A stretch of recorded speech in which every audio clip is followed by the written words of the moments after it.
Hai guys, jumpa lagi di channel aku. Nah, di video kali ini aku mau ngebahas tentang wanita atau istri ketika nggak bisa masak. Itu gimana ya kira-kira responnya para suami, para laki-laki kalau misalnya punya istri yang nggak bisa masak. Tapi sebelumnya jangan lupa subscribe channel ini dan nyalakan tombol lonceng.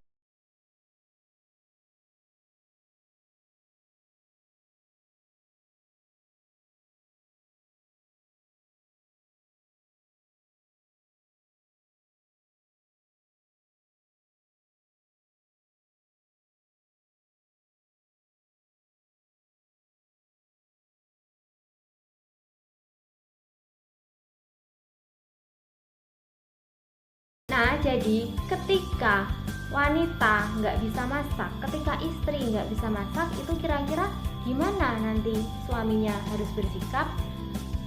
Emang ya yang namanya suami itu pasti senang gitu kalau misalnya diperhatiin sama pasangannya, apalagi kalau pasangannya itu istrinya itu pinter masak, begitu selalu menyiapkan kebutuhannya, keperluannya ketika pas mau berangkat kerja gitu ya. Dan itu juga memang udah jadi kodratnya wanita, udah jadi tugasnya wanita itu menyiapkan semua kebutuhannya suaminya gitu pas mau mencari nafkah, itu memang udah jadi kodratnya ya.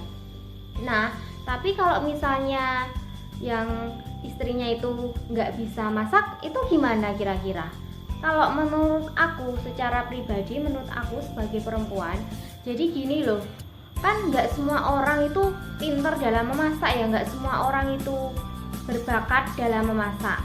Toh sekarang kan yang biasanya yang jadi chef, jadi koki itu sekarang kebanyakan itu justru laki-laki.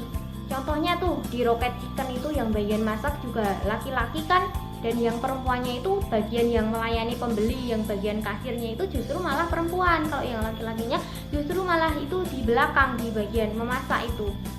Dan kalau mungkin zaman sekarang itu kalau ibu kita ini ya, ibu kita tuh sering bilang ke kita, ke anaknya, kamu tuh kan anak perempuan gitu, kamu harus bisa masak. Nah, sebenarnya ucapan seperti itu kalau perempuan itu harus bisa masak itu sebenarnya cuma ucapan turun temurun dari nenek moyang kita aja, yang sampai sekarang itu masih selalu diucapkan sama ibu kita gitu. Kalau punya anak perempuan pasti anaknya itu diajarin masak gitu sama ibunya pasti menuntut anaknya nanti biar bisa masak gitu, biar kalau punya suami biar bisa masakin suaminya nanti kalau udah nikah begitu kan. Tapi itu sebenarnya nggak ada hadisnya, nggak ada riwayatnya dalam Al-Quran kalau yang mewajibkan perempuan harus bisa masak itu nggak ada hadisnya dalam Al-Quran, nggak seperti itu, nggak ada.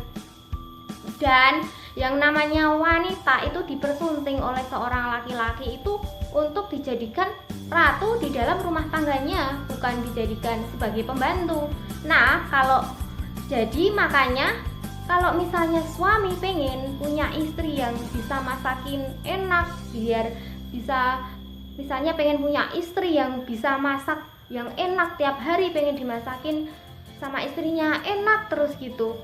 Nah, kenapa nggak nyari istri yang sebagai master chef aja gitu? Kenapa nggak nyari istri yang master chef aja sih? Kenapa gitu? Kan kalau master chef kan udah jelas dia bisa masak, dia masakannya juga enak, tiap hari tuh bakalan dimasakin yang enak-enak tuh sama istrinya kalau punya istri master chef gitu kan. Dan laki-laki itu nggak ada hak untuk menuntut istrinya, menuntut wanita harus bisa masak gitu.